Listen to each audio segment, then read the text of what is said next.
Assalamualaikum warahmatullahi wabarakatuh.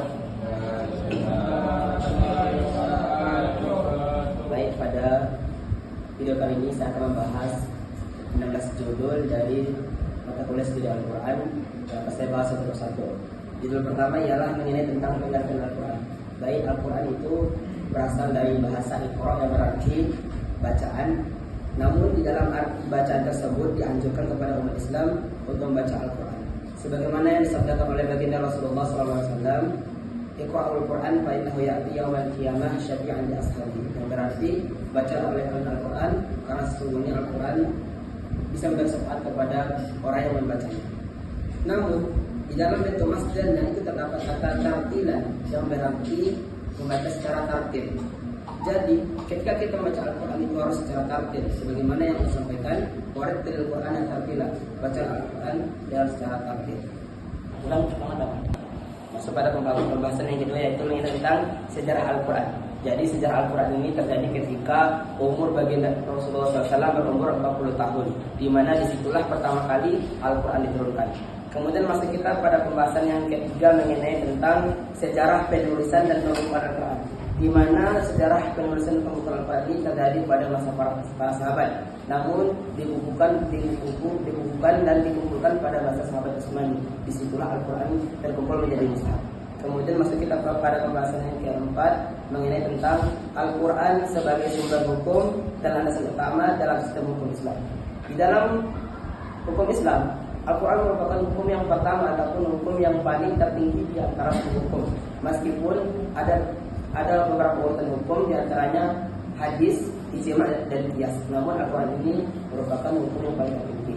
Kemudian masuk kita pada pembahasan yang kelima mengenai tentang tahap turunnya Al-Quran. Jadi penjelasan ini mengenai tentang tahap turunnya Al-Quran, di mana Al-Quran itu turun secara berangsur-angsur, bukan secara langsung, di mana turun dalam waktu 22 tahun, 2 bulan, 22 hari. Kemudian masuk kita pada pembahasan yang ke-7, yaitu membahas yang ke-6, yaitu membahas tentang munasabah Al-Quran.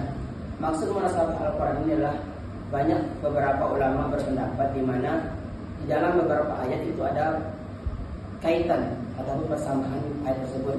Namun tidak semua ayat itu bisa dikaitkan. Selanjutnya membahas tentang sebab-sebab turunnya Al-Quran. Sebab-sebab turunnya Al-Quran ini atau saya disebut dengan asbabun nuzul, di mana pengertian ini yang dimaksud ialah setiap Al-Quran itu turun itu ada memiliki sebab. Jadi ketika turun Al-Quran pasti ada sebabnya. Kemudian masuk pada pembahasan yang selanjutnya mengenai tentang ruang lingkup pertumbuhan dan perkembangan studi Al-Quran. Yang dimaksud di sini ialah mengenai tentang ulumul Quran, di mana di dalam Al-Quran itu terdapat beberapa ruang lingkup mengenai pembahasan yang akan dibahas tentang di Al-Quran. Masuk pada pembahasan yang akan saya bahas ialah mengenai tentang studi Al-Quran di era digital. Jadi selain kita membaca Al-Quran, namun di semakin canggihnya teknologi, kita juga bisa melihat ataupun membaca Al-Quran melalui dunia digital. Dan masuk kita pada pembahasan yang ke-10, yaitu mengenai tentang metode dan kaidah tafsir Al-Quran. Di dalam pembahasan ini, metode pembahasan ini itu terdapat 3 yang paling utama, yaitu Al-Tafsir bi Al-Matsur, yang kedua Al-Tafsir bi Ra'yi, dan yang terakhir Al-Tafsir Al-Isarah. Pembagian ini adalah pembagian yang paling utama untuk kita pahami. Kemudian masuk untuk selanjutnya mengenai tentang pengertian tafsir, di mana tafsir itu berasal dari kata al-fasal yang bermakna menjelaskan ataupun menyingkap sesuatu yang tertutup. Jadi sesuatu yang ada di dalam Al-Quran itu akan dijelaskan di dalam tafsir tersebut.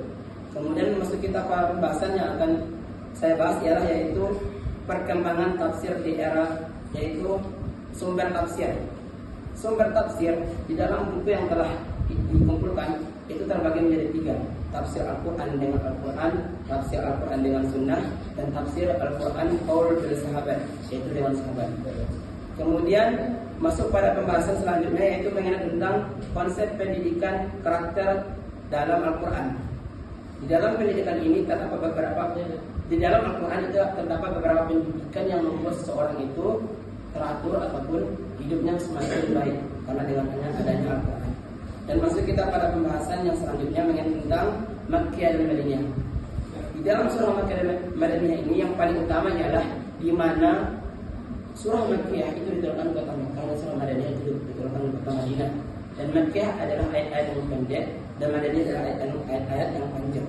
Kemudian masuk kita pada pembahasan yang terakhir mengenai tentang fase turunnya Al-Quran. Disinilah fase merupakan Al-Quran diturunkan, yaitu melalui malaikat Jibril. Baik, sampai sinilah pembahasan yang disampaikan. Barangkali ada dari kawan-kawan yang ingin bertanya, saya persilakan. Jelaskan bagaimana proses pertumbuhan studi Al-Quran di masa Nabi Muhammad. Jelaskan apa yang dimaksud dengan tafsir. Bismillah, baiklah, saya ingin bertanya, jelaskan karakteristik pada ayat Makkiyah. Baiklah, saya ingin bertanya, jelaskan karakteristik tafsir di era terakhir. Baik, saya akan menjawab pertanyaan-pertanyaan dari kawan-kawan semuanya. Pertama yaitu dari saudari Tia menjelaskan, yaitu yang bunyi pertanyaannya ialah jelaskan masa pertumbuhan pada masa Nabi Muhammad mengenai tentang Al-Quran, iya kan? Ya. Jadi pada masa Nabi Muhammad Al-Quran itu sudah mulai ditulis, namun ditulis dalam bentuk ada yang diulang tulang hewan, ada yang di kurma, kurma. Bisa dipahami? Dan selanjutnya saya akan menjawab pertanyaan dari saudara Uki, yaitu yang berbunyi jelaskan apa yang dimaksud dengan tafsir. Betul? Jadi tafsir ialah menjelaskan sesuatu yang ada di dalam Al-Quran. Oke, saya akan menjawab dari pertanyaan dari saudara Angga mengenai tentang tafsir di era klasik pada zaman Nabi, yaitu bersumber dari wahyu Nabi Muhammad, disampaikan secara lisan, dilakukan sesuai kebutuhan, tidak semua ayat dijelaskan rinci dan tidak ada perbedaan tindakan. Baik, sekian yang dapat saya sampaikan.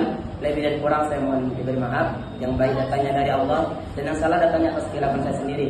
Allahumma ila aqwamit thoriq. Wassalamualaikum warahmatullahi wabarakatuh.